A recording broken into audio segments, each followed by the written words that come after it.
All right. How you doing? I am good. I think we can get it this time here. Yeah.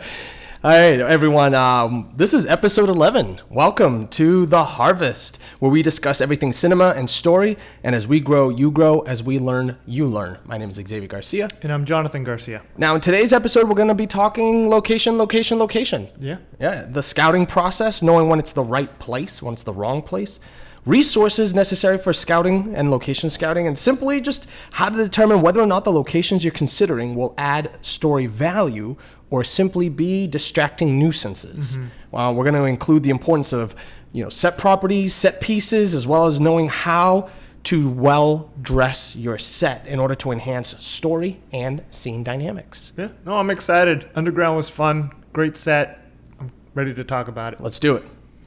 So right off the bat, first topic that we're going to jump right into is scouting locations and how we begin that from the very beginning. The first thing that we do before we're even out and about looking for locations, what is the first thing that must be done? Obviously, you got to write the script. Yep. Right. Obviously, you need a solid script, and based off of the script, you're going to be doing a breakdown. You're going to be breaking down your scenes. And then what is it? Something that we've been getting in the custom of creating ourselves and doing a really good job at putting together. You want to talk a little bit about the lookbook? Sure. One of the things that we do, we'll use websites like Pinterest, which is a good tip. Pinterest or Google, search, and just scour the internet of location ideas, materials, set dressing, props, all that stuff, and just create a booklet that gives a feel. Yeah, you get the mood. Exactly, the feel and the mood color, of your film. texture, scope, exactly. all of that. You got even screenshots of movies so that you can get an idea of, like you said, mood and the color grade, so that people can understand, how this film's going to come together. So a good lookbook, search it. It's a really good source of, reference for when you start to go out there, this is what I want to look for. Let's talk a little bit about the lookbook, because I think it's something important that is oftentimes, especially in the independent film market, it's forgotten about, because the lookbook is something typically that you have to create in order to, present it as a proposal for studios or for financiers or maybe some sort of angel investor. You want to give them a full breakdown and a full proposal of what it is that your story is going to accomplish, how you're going to accomplish it, the return on their investments and so forth and so on. And because in independent filmmaking, a lot of those things are self-funded. It's kind of like out of your pocket, out of friends' pockets, or some Indiegogo type of thing. So oftentimes the lookbook is forgotten. Mm-hmm. But how important do you think is a lookbook, not just for yourself, but for crew, for actors? I mean, do you find that as being helpful? I think it's just as important as a storyboard. When you're going in there and you're thinking about a storyboard like necessity for your sets, you think of a lookbook. Yeah. And what you do is, for us, the way we use it, because there's different ways that other people just use it just for mood and feel, but we went beyond that. We went for, cinematography ideas. We thought of ways the camera moves around the scene. How do you do that when you're doing it on a still photo? Well, we take screenshots of other films that we've seen that we like the way that the camera moved on this, where it was shot from, and how you were, affected by that view of the angle. We went as far as, looking up for, going on Pinterest and literally selecting color palettes for different types of colors that we loved to see on our sets, whether it was painted on a wall, whether it was part material, of the actual costume, props. Yeah, absolutely. To give again feeling of the mood for that scene, and all of it is part of the color palette for the film. We had determined those things in advance. That's something that we're really passionate about, is when you're creating your lookbook. For us, even with feature films, it feels kind of like a story Bible. Mm-hmm. It is a very in-depth breakdown of everything kind of planned out on paper prior to entering into any kind of pre-production.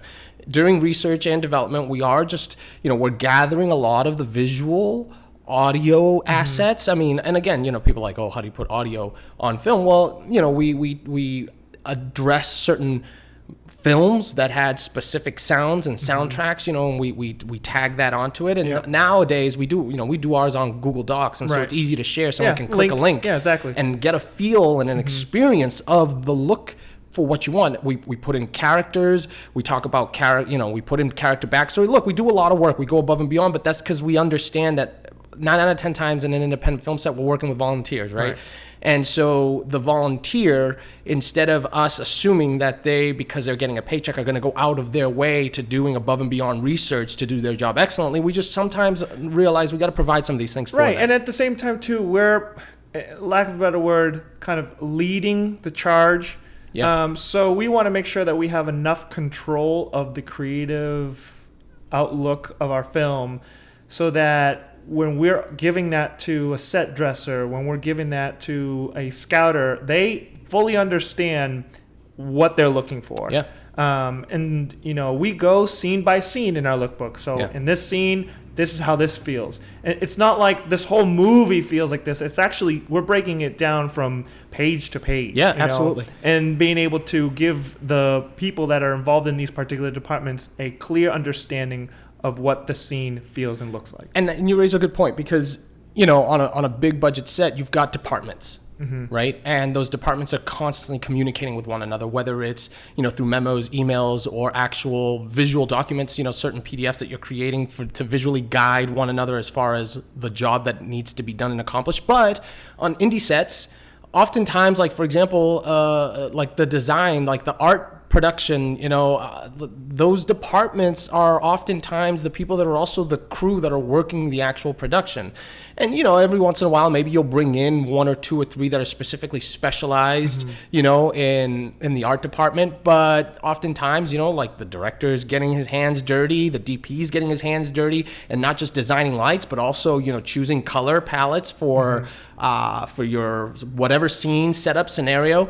And it's great to have a document like that because you're all going to come together under the same vision. You're going to be able to articulate and communicate this is precisely what we're all working towards, because it's those same people that are going to carry you through as a crew throughout the whole thing. And it's just great to have everyone on the same page. Yeah. Everybody's able to see, okay, these are the goals that we're trying to reach, from character all the way to location, to props, to, story, backstory for characters. And so oftentimes we even will highlight specific lines that a character says that really nail kind of the scene dynamic or the point of that scene. Just kind of like, what is the through line for this moment? Right, yeah. Well, this line is what describes it.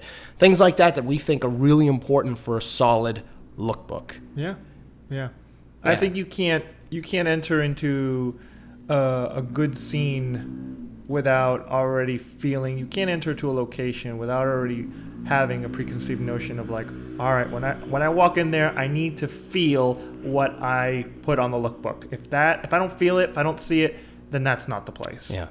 Now, the lookbook also helps us oftentimes narrow down locations. We've done it in the past where we've used the lookbook as part of our scouting process when we've been location scouting. So, for example, we were looking for a prison for a blood throne, and one of the opening scenes that didn't make it in the final film in a blood throne, we had a list of a ton of different areas that could serve as a prison. We put them all in the lookbook. We designed them all, how we would want them to look. And then when we went to them, and when we went to actually go see the space, there were some that just didn't work. Once you're in there and you're looking at, okay, we've got an 8-person crew, we've got, many amount of cameras and this type of camera as far as size, you bring your tools necessary to measure the space, light and read the space and all that. And sometimes they work, sometimes it doesn't work. And we'll get into that a little bit, like tools that are necessary for location scouting. But I guess more so backing up and talking about the fact that oftentimes a lookbook also helps you to choose what is right and what is wrong for the story that you're trying to tell.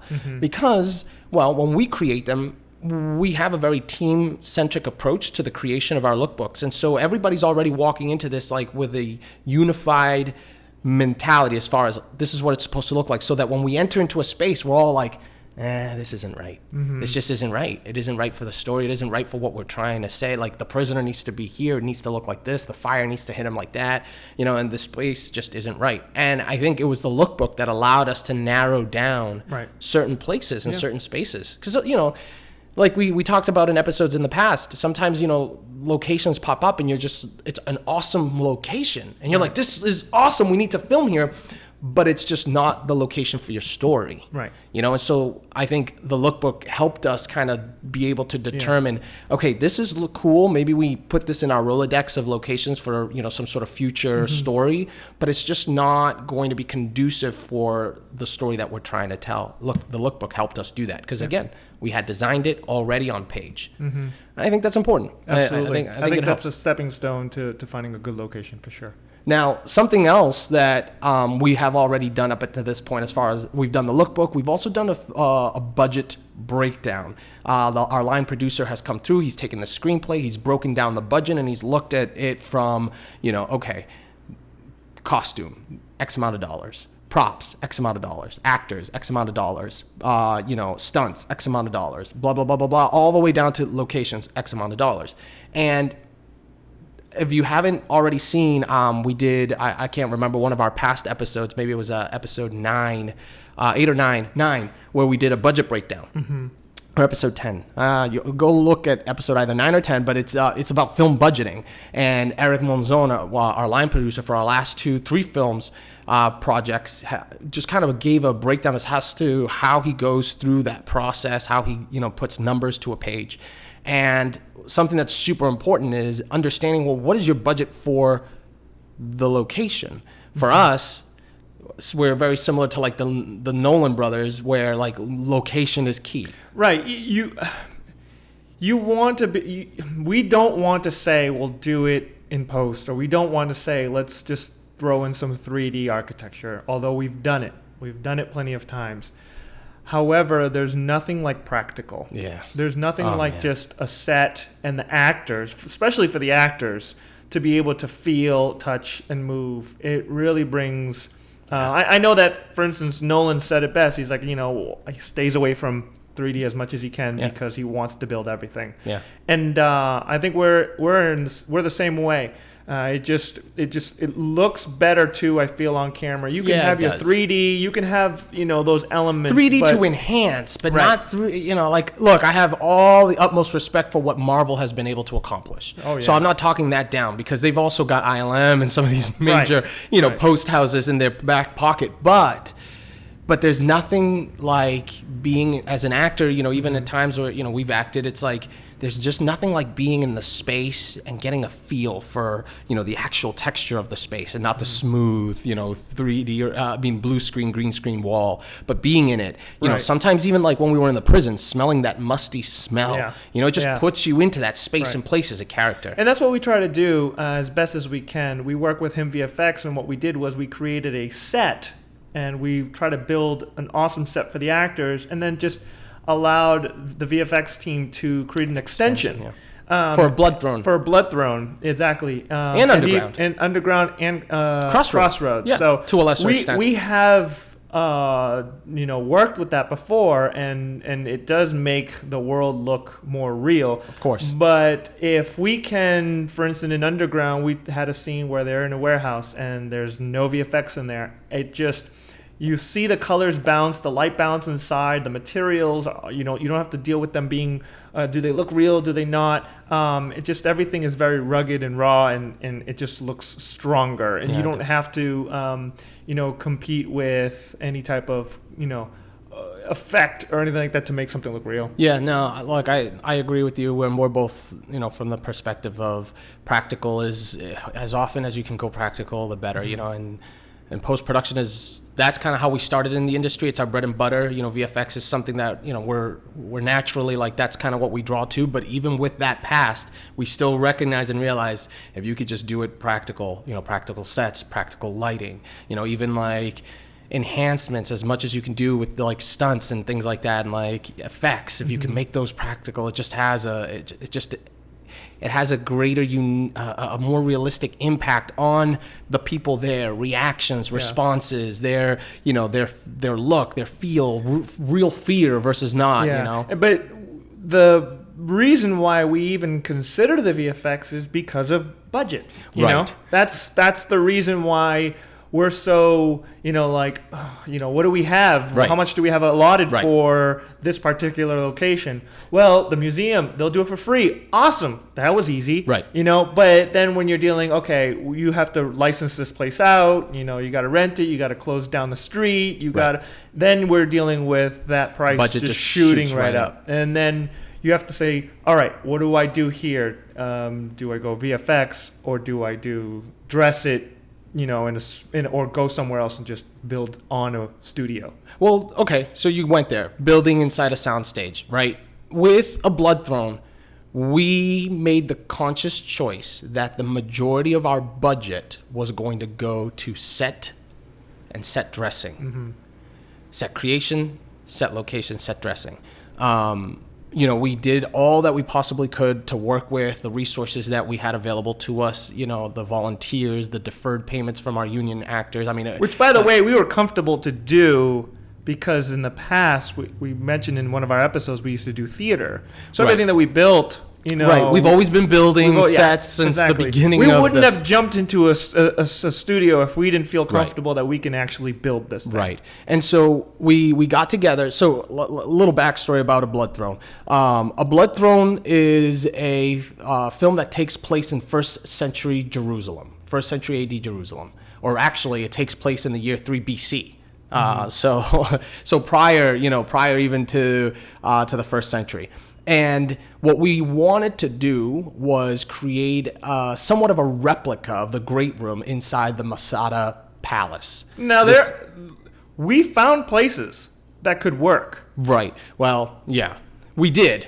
Right, we did. We found some places, for example, for the courtyard, for certain, the archways and certain areas that we found, but all of them, like, for example, we went to go talk to the Boston Public Library. They have this amazing courtyard with, all the columns, and they're like, we went and scouted it and everything. Absolutely. You guys can film here, no problem. You can only film on Saturdays between the hours, and I think it was like after their library hours. So it was like between 7 p.m. and then 10 p.m. because the cleaner can't stay past that, and it's $25,000 a day. And we were like, what? That's like more than, yes, 3/4 of our budget. Yeah, right. And so we're like, okay, that's not going to work. That's not going to work. But we do know that a main story element is the location. So how do we make first century Jerusalem in 21st century New England, Massachusetts? Right. And we knew that in order for us to even succeed in the story, our look needed to be real. Yeah. And we had full confidence in our actors. We had a phenomenal cast, thanks to Christian Casting and Boston Casting. We had a phenomenal cast. So we were like, okay, with the acting, like, I have all the, they're going to do great. It's the look. And if this doesn't look right, it's not going to sell. We're an independent film, independent budget. We're trying to do this in New England. It takes place in first century Jerusalem. So we need to make sure that we apply the majority of our budget to the look. Mm-hmm. And location was huge. At which point we connected with film up in New Hampshire. Tim Messina and Studio Events Lab. United, which is Studio Lab. Yeah, their new Studio Lab. We connected with Tim Messina and Studio Lab, and he had just acquired an entire soundstage that is now it's beautiful. If you go there, they have completely redesigned that space, and it's ready for rental. Yeah. But when we first moved in, he had just acquired it, so we got an amazing deal, and he's like, yeah, absolutely, come on in. I'm actually really interested in getting involved in the filmmaking world, and so this would be a great marriage for the both of us. And so it worked out. But again, like, had we not been prepared, had we not done the lookbook, had we not done, all of our research and our kind of putting things down on paper, we wouldn't have even known to go to this space and place to find it. And obviously, I can't, God was guiding us. There was a lot of grace and mercy involved in this. But having connected with Tim, the amazing thing was that we were able to get inside the space, work with Alex Senchuk and Landmark's construction company based out of Florida, and he came up, brought up a bunch of, all of his equipment, his tools, his expertise, and a ton of styrofoam, and we went to town on creating this replica of Masada inside of this studio in Derry, New Hampshire. Yeah, it was pretty wild. I think the idea of jumping into something like that was fun, but it was something that we have to, consider budget-wise. Time. Right. Is it worth the time to invest in building a whole set? Right. So it was definitely risky, but we learned a lot. Yeah. And I think it was worth it. Yeah, well, check in the show notes at the end. When you scroll down, you're going to see a time-lapse footage of the building of that set. I'll link it into the show notes. We took time-lapse footage of the building up of that entire indoor set. And what's crazy is that, well, a couple of things. Number one, we built it to last. So we didn't build it in the traditional Hollywood, one by one, right. Luan stock approach. We're like, okay, we're going to be doing this again. We're going to be building off of this. So we need to build it robust, which shot the price up a little bit. Absolutely. Yeah. And made it that much harder to create. Right. And so what should have been maybe a week of building took us 2 weeks. Now we baked that into the schedule, but we also thought that we were going to have more volunteers available to us. And in the end, it was just like, Alex whipping his slaves, namely the Garcia brothers and Eric, and the Cowies were involved, and Nathan De Hoyos and whatnot. But, it was tough work, man. Yeah, it was. It was because, when you say, we'll do it, we'll just get it done.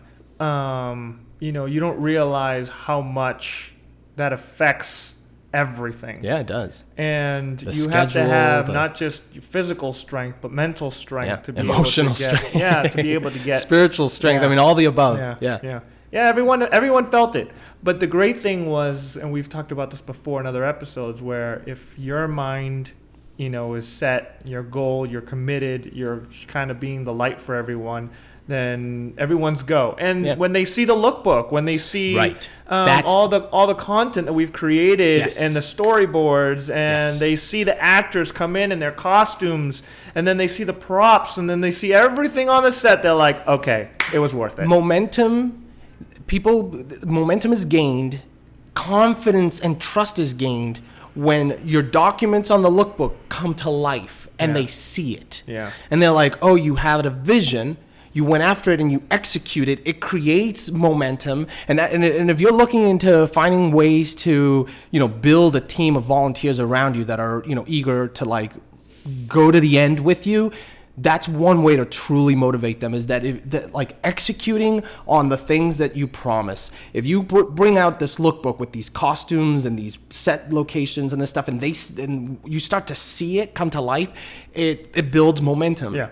And it not only builds momentum, but it also builds trust and confidence in the whole film, the process, the story, and buy-in. And that's one of the toughest things, even in Hollywood. A lot of times, is the cast or the crew bought into the story? Sometimes some people will just this is just a job, let me just build this set and just get out. But when you start to see that which is communicated and is spoken come to life, take flesh, it builds a trust and a confidence. It builds a commitment and a desire to work together, and people they follow the story. And they see the value. They see how much effort we've put into it, and they can see the dollars of everything that you put together. They could see, wow, this is expensive. They put a lot of effort. Yeah. So we created that set. We green screened and blue screened the exteriors and built extensions. And so it's you've got the Masada, you've got the great room, with the atrium and the lights coming through and the water and the pool, the interior pool that we built and everything. And then you've got this balcony with corbels and this, beautiful marble. And then you've got the entire wilderness out there. And that was the great work of the HIM VFX group, along with Composite Media GBR based out of Germany. Yeah. The two companies worked together and did some phenomenal set extensions to just sell it. But it wasn't the space that everyone was living living in. It was just to add this value, this production value, this believability, a bit more of texture to the product that just gave it that there it is. Yeah, I mean, it's hard to create, again, like you said, 3 BC, in New England. Yeah. So that's one of the reasons Crossroad.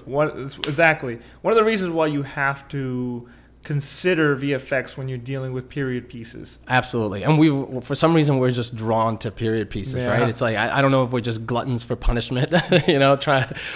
Well, it's great for the portfolio. It's great for Absolutely. you to, if you want to end up becoming that Hollywood standard or beyond, which I believe, you have to take risks like these absolutely. so that you can learn from your own potential. Yeah, in fact, I'll add also in the show notes the aerial shot that we took of the Crossroads set, which was overlooking a hill in Peabody. On the other side. and it's just funny because, when we were scouting this location, we had to consider these things. Interstate I-95 was running all parallel to our set, and there was an entire field of cell phone towers, and we're like, okay, so there's an obstacle, and those are all obstacles because you're going to hear that in the sound. Mm-hmm. But the location, we were just like, but you can't find a field like this that literally looks like Mount Olivet. Yeah. It looked. It was very convincing to the point where people were asking, especially other people filmmakers from Israel. Yeah, they were like, Israel, right? Yeah, exactly. they're like, where did you when find did you this guys place? go to Israel? We're like, yeah, we went to Peabody, Mass. Yeah, right. Yeah, and it was, and they worked so well with us. The DPW, yeah, exactly. You just approach them, and you just have to talk, and you have to show them your work, your content, let them see that you're serious.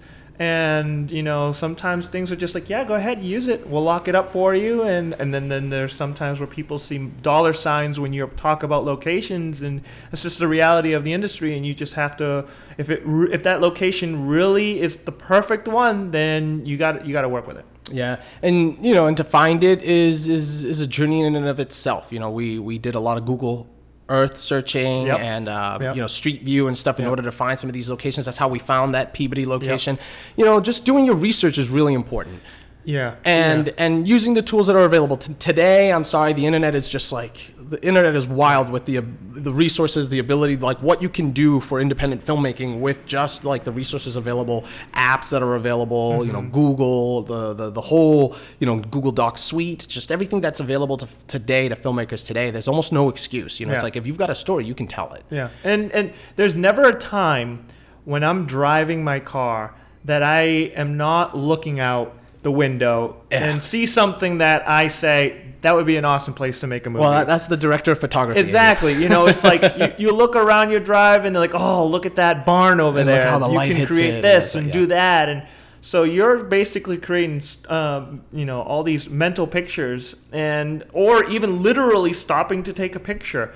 When you see something you like, you'll be surprised. Come a year or two, you'll remember, this is where I saw this. I have a picture for it. What do you think about this location? And you end up probably 90% of the time moving forward with that location. Yeah, and that's really important too, to just kind of consider when location scouting and just kind of trying to find the right place. It's important too that you use and access not just the technological tools that are around you, but the social tools, people, talking to them. Yes. You don't know how many times, for example, we have found major props or major set locations by just asking, cast, crew, like Atlee's father with the Karuka, or Eric, with his basement for Crossroad.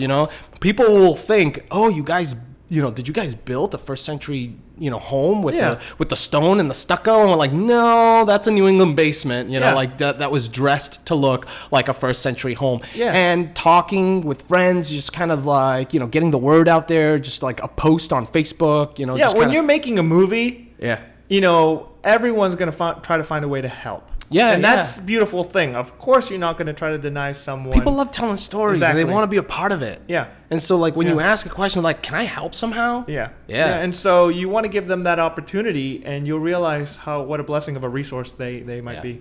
Yeah. Okay, so let's talk a little briefly before we move on from just scouting. tools and equipments that people should take with them. Things that they should be mindful of to bring in order to properly scout a location. So last week, we talked about Google Earth. Yeah, Google and that's Earth, important to find them. But then hands-on things that you should have, for example, when you go to see a space in a place, like when we went to the bonded warehouse, you know, some stuff that you should have with you in order to properly be able to then bring back even for post, that kind of stuff. If you could talk a little bit about that. So last week, I believe it was last week, my tip of the week, I discussed a little bit about tools to bring with you, but I want to break it down a little deeper. One of the things that is essential, I think, obviously, is a camera. You need a camera.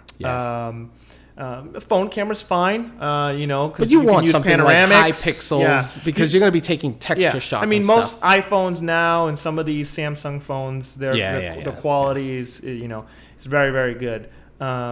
But you know, if you're dealing with one of those cameras, you have to figure out if they have a high dynamic range, you know, where they can take, you know, 3 pictures of different ranges of lighting, and you can see how the light hits at this level and so on at higher levels. So yeah, you have your camera. You gotta. One of the things that is also really awesome to have is a 360 camera.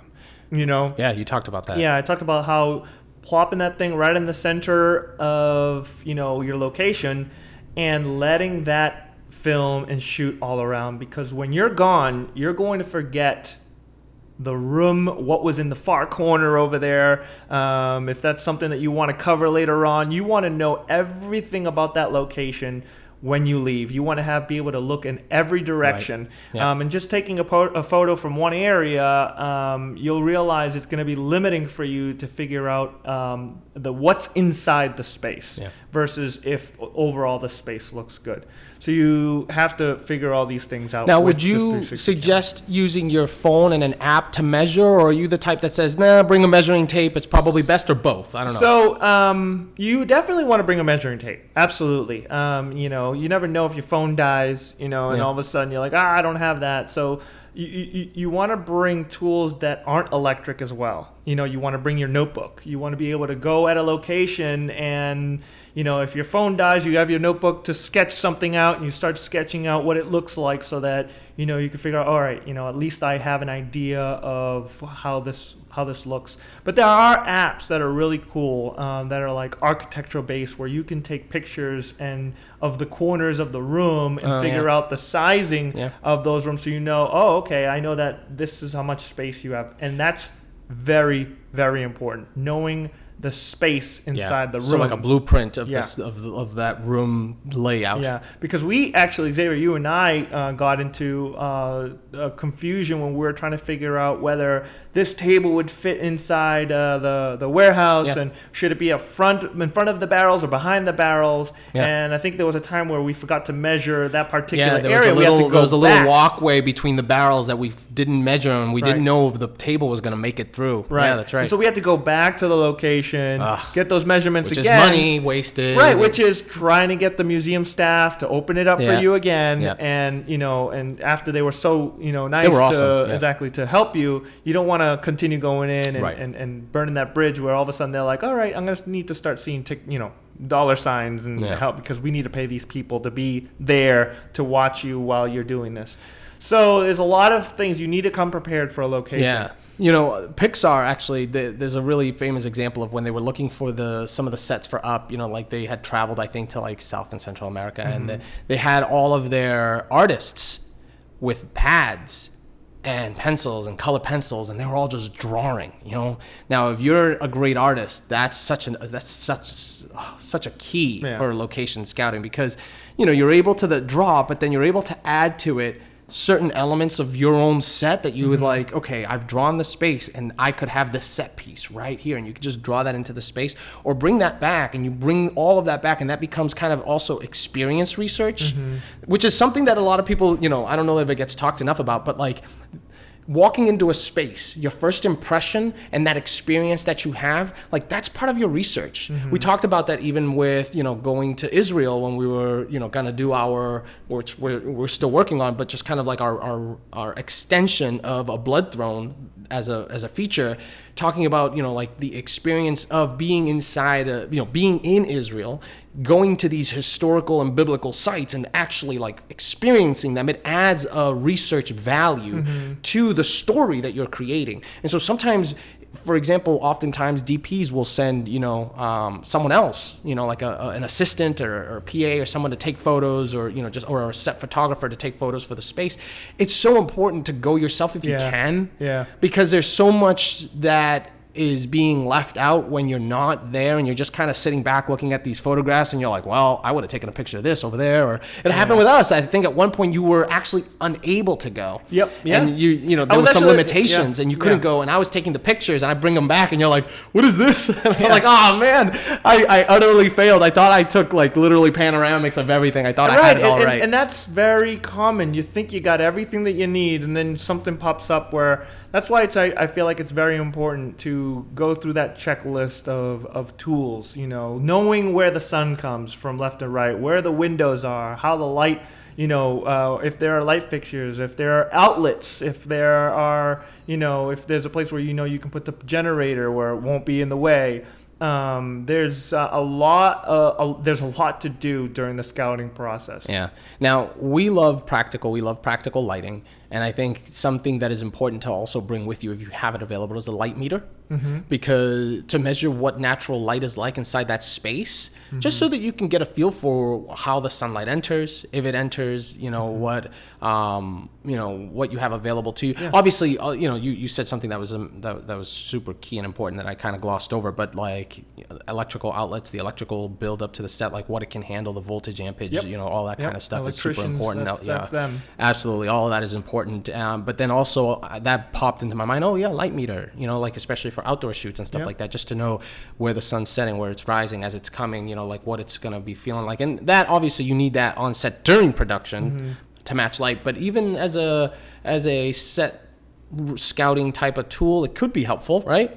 Yeah, absolutely. I mean, you're going to probably go into places, say, where there's no light, and then you need to bring some lights possibly. You might even need to bring lights to the scouting so that have an idea where you would want to bounce them, and then you might want to bring a light meter. So, you get one of those like little, LEDs so that you can get some light into the room and figure out, well, how long is that light going to be in the window for? It's probably going to be in the window for about an hour, and so we have to figure out how to remake, recreate that light in that window, and when the sun is down. For instance, in underground, we had to do that, Right. And then we had a C-stand out there with a light blowing in through the window, but it was in a high traffic area where there were a lot of tourists walking around outside.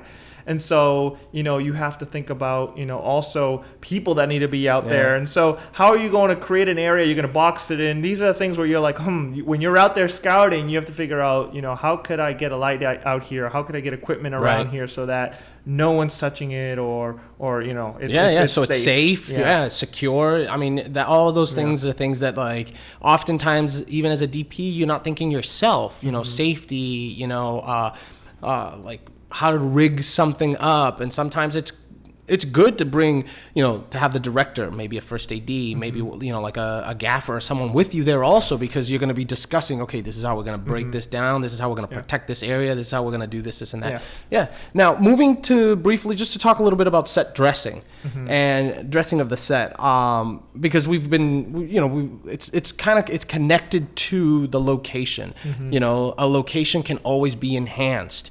And a location oftentimes must be enhanced. It must be changed. And now we were so blessed that in underground, we found the bonded warehouse that literally needed very, very minimal set dressing. Yeah. Very minimal. I mean, it was a museum space that's, open to the public on very specific hours. They were kind enough to kind of get us in there. It was literally actually set undressing, because there were, certain signs that were on there saying, this was in 1850s. And, because it's we a had museum. To cover them and cover all of the plaques and stuff. Because it was perfect, but we had to get rid of more of the modern elements in the set. Yeah. Yeah, because they had like the big red button, you press it, and it had the microphone, and then like a voice comes on. Which was hysterical because in the middle of our filming, someone bumped into it. It's like, in 1850. It's like, we're like, who's talking right now?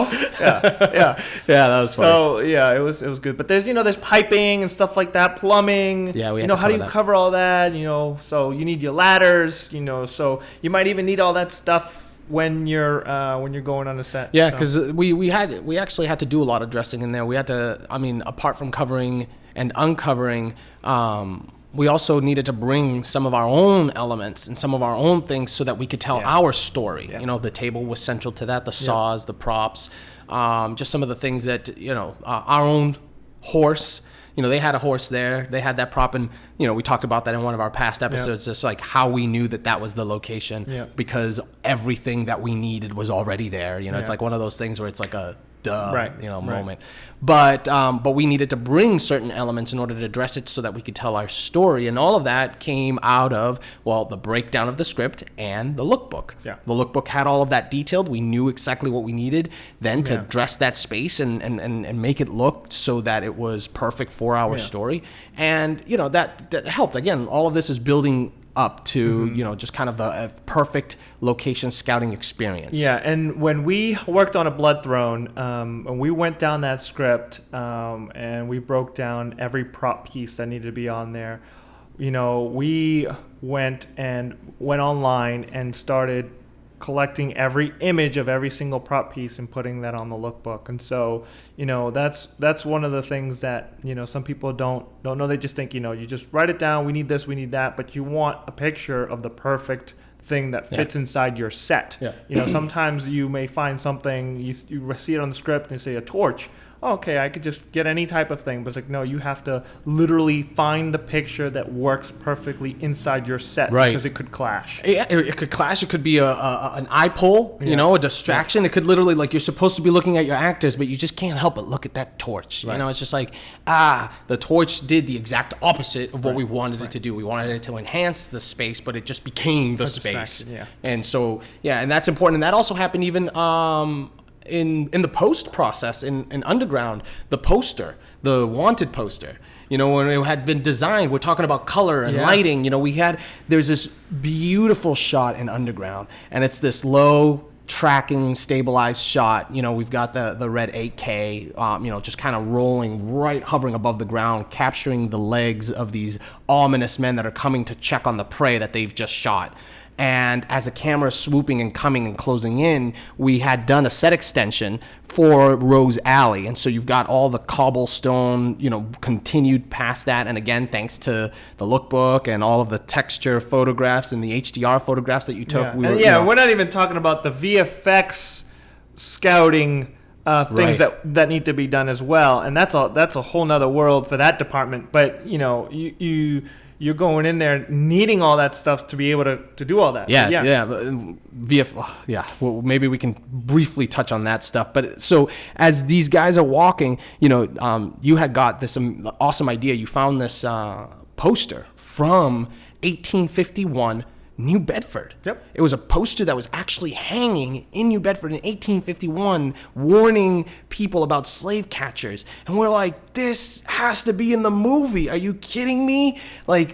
And so you put it up, and I think because of the VFX and the lighting and then the color of the poster, it became a pull. It became a focus pull. Mm-hmm. And so we were like, okay, set dressing. Set dressing is so important on both ends, on the not overdressing and not underdressing. Mm-hmm. And all of that is important. Again, that was a lookbook decision that we had made because we found that poster, but then also just kind of being vigilant throughout the entirety of the process. Just because you decided that it was great at the beginning may not necessarily work great at the end. Or at least not how you had it planned. And so being open to change, being open to the critique, and being open to enhancing and knowing everything and anything can always be made better. Yeah.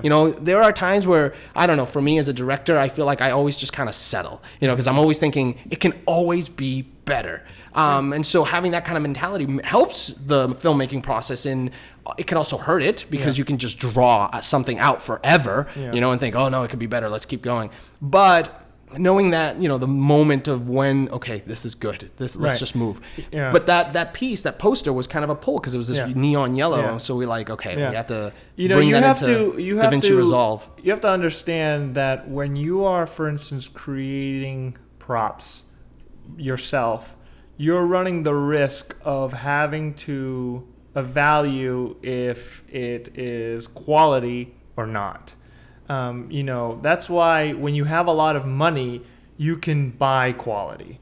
But when you don't have a lot of money, you end up realizing, okay, I need to make these things from scratch. And you have to value whether the quality look of this prop that you have is going to be an eyesore. Yeah. Is it going to affect the value of your production?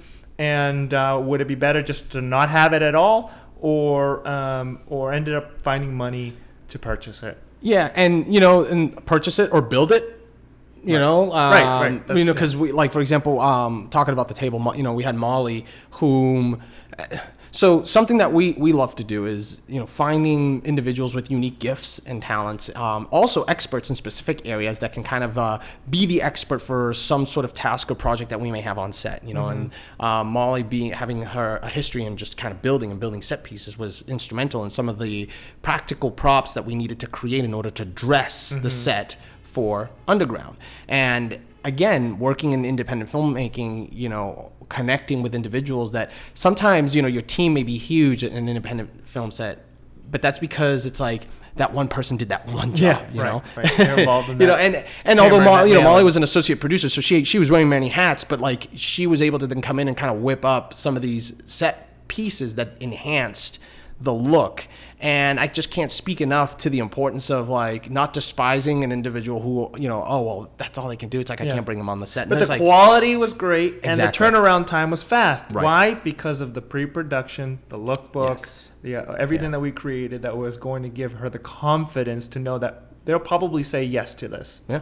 And then having that person just on set, even to maintain continuity, to maintain that look from shot to shot, to maintain the dress so that it looks and it's consistent throughout the entirety of that scene and that the filmmaking process is also important. That's all part of the location and the awe of the location when watched, as a film.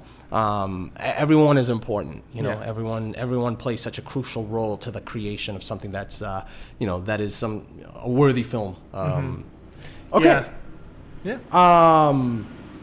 And one last thing that I'm going to just urge before we move on is the value that we have found, for example, of having, like a set photographer and a set videographer, just recording this stuff. You learn so much from your own BTS content because we've been learning just kind of like, even as we watched the time-lapse footage of a Blood Throne set build, we watched and we're like, not doing that again. Right. Exactly. Not doing that again. Yeah. That was good. That was great. And it's kind of like a post-mortem. It helps to be able to go through all of that stuff. It's so important that you go through the entirety. So it's like set location. People think, oh, you just find the set and then you're done. No, go through the entire process. You're going to find the set, you're going to design the set and be a part of that process, and then continuity for the set, and then taking photos and video of the set so that you can have that post-mortem experience to know, okay, what did we learn? Yeah. What are we going to do? And what are we never going to do again? Yeah, when you're in the middle of production, you are not thinking about, is this going to work in the future? You're thinking about what needs to get done right then and there, the shot, the list of, what the actor's saying and all these different things. You're so focused on that very moment that you're not thinking about, will this work in the future? And so you need someone to be taking photos. You need some behind the scenes content of people just filming these shots so that they could see, that won't work next time, or it's going to be hard to even work with this individual in the future. Things that you don't even think about that you, when you start looking at behind the scenes content, you're like, okay, I need to make sure that I reevaluate that production that we had so that we can be a lot more fluid, or won't go into so many road bumps in the future. Yeah. And learning from that also helps you, something that we learned, for example, is just kind of how all of it is so interconnected, understanding your set, the space, the lighting, affects everything. It affects your lens choice. You know, it affects, you know, the lighting equipment that you're going to bring in. Are you going to go LED? Are you going to go tungsten? Are you going to go, you know, with some moon box or edges and corners? Yeah, it all affects the entire process. And so, like, I can't stress how important the location. You know, that's the famous term for when buying property. Yeah. But it's also like it's important for the filmmaking process. You know, because it affects the whole thing. Cool. All right. Well, now it's time for Creators Tip of the Week. Creators Tip of the Week. Jonathan, what do you got? You got anything better than what I had last week? Well, one of the things that I do, I think, when you are scouting, when you have finalized, you know, what the space is that you like, once you've just kind of looked at the lookbook and figured out, oh, you know, this is how I want it to be. You have to think about, you know, equipment. And how which equipment will work in your space. And one of the things that I do, and I recommend this, is on YouTube, you know, there's a lot of people that are posting videos and tutorials and just basically are giving their feedback on certain equipment, and they're showing the equipment and how it works. Yeah. What I do is I take all those videos and I categorize them in a playlist. Okay. So, for instance, there's hundreds of lenses out there in the world. What I do is I've scoured the internet for all the lenses in the world, and then I've put them in a playlist. And so I've remembered, okay, this one does this one looks like that, this one is this limitations, this one's a zoom, this one's not. So you categorize it like that? Exactly. And so, well, they're all on this list, and then I'll realize, okay, what did this lens look like? And then I go back into my playlist and I play that video and it says, this is the type of lens I see. Because you can't always get your hands on equipment, you know, but if you have some sort of inventory of equipment, I feel like that is the best way to test it and things like that. That is the best way to create an inventory before you go to an actual rental house. Yeah.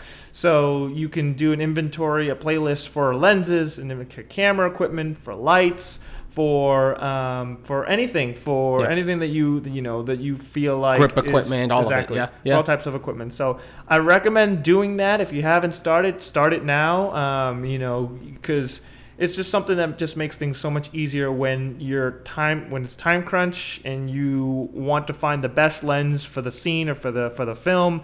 You know, you're like, how do I get this clip to so-and-so so that they can understand? Well, you've categorized those lenses so you can share it. It's a good idea. Your team. I like it. Yeah. I'm going to have to start doing it. I do it for music, you know, like moods and things like that. Yeah. Well, you can do it for a lot of things, and the music is definitely another one. Yeah. That's awesome. All right. My tip of the week. So, first and foremost, I think in one of my past tips, I had, maybe it was last week or the week before, I had announced that Roger Deakins had launched his own podcast. It's phenomenal. It's like a masterclass in all deaconness. You know, like it's good. And some of the stuff is really technical. I mean, like they go into, you know, like the film development process and how develop, you know, actual like, you know, Fujifilm versus, you know, Kodak film and the processes that they go through and the different baths and everything, and just like it's wild. I mean, and you know, for some of us younger filmmakers, you know, in the digital world, that is like, you know, it's like Aramaic, you know, it's like who knows it? It's a dead language. But you know, something that I found that that was actually really interesting is, which actually is related to today's topic about location scouting, is, you know, I think someone had asked Roger Deakins if he did or did not bring a director's lens and a viewfinder to scout locations with. And he says, you know, I think he says yes and no. It depends on the space and place. Now, you know, there's so many apps and applications out there that can do that for you. And so just a cell phone is just as easy. And now it's not just the DP. Anyone can do it and just, you know, get on a good app, choose your lens focal length, you know, choose the lens type. Do you want it to be an anamorphic or blah, blah, blah? And then you can hold that up to the space and it recreates that look. That is an awesome tool to have. And I actually found a pretty solid app that does that. Now it's expensive. It's an expensive app, And you've got your lovers and your haters of it. Right. People have given it some unfortunate reviews, but I think they do so because it's so expensive and not necessarily because it isn't a great app.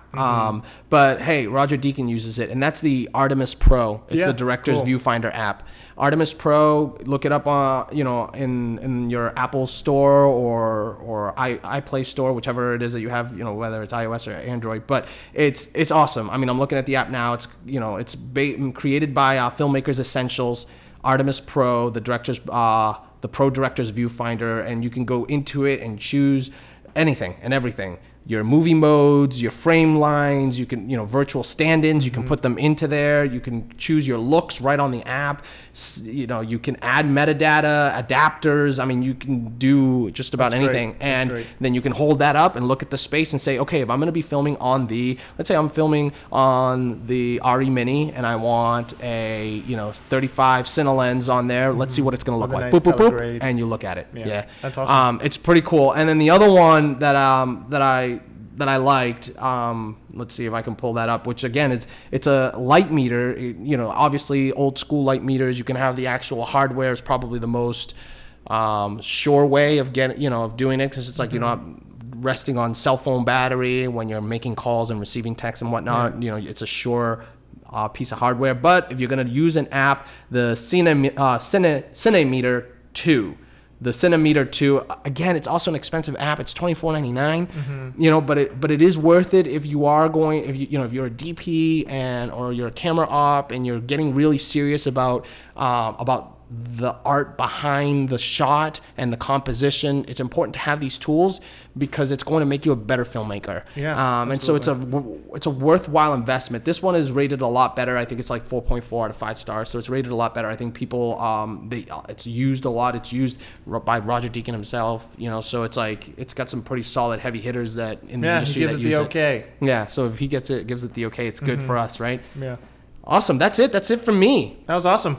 Yeah, so special thanks to our producer of all these podcasts, Alana Despena. Thank you so much. Soon we're going to be posting a copy of the show transcripts as soon as we redo our website. So we were going to do that sooner rather than later, but then we realized, we got to relaunch the whole site.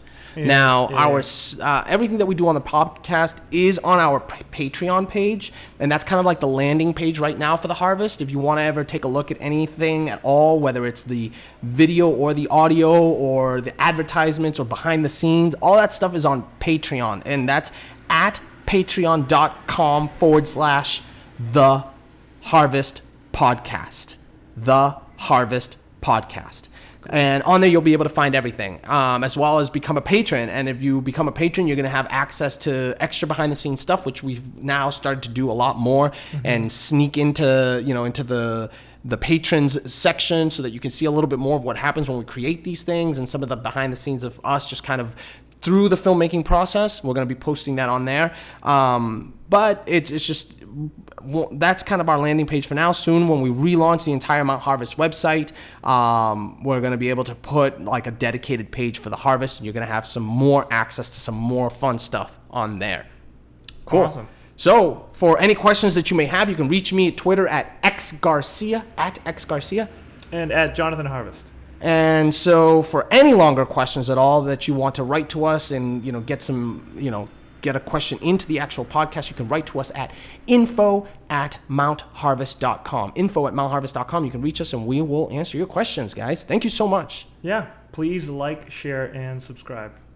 Thanks, guys. If you loved episode 8, the Actors Virtual Roundtable, make sure you check into next week's episode 12, where we round up the crew of Underground to get an inside look to their behind-the-scenes creation process.